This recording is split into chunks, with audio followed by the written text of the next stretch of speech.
We're here on the Chobe River, and we've got a couple of elephants maybe are 50, 60 yards away, and shooting some pictures of them. We're right at eye level with them, and it's a great opportunity. And our boat driver, Shaw, did a great job of getting us into place.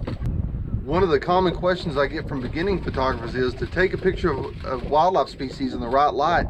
How do you position yourself? And the best advice I can give you is just point your shadow at the subject. And that way the sun's directly at your back, it's going right onto the animal and front lighting the animal, and that's always a good starting place. Now, as you become more advanced, or if you want to try a different technique, move at different angles and see how the light changes on the animal, or even do backlighting to see how that changes things.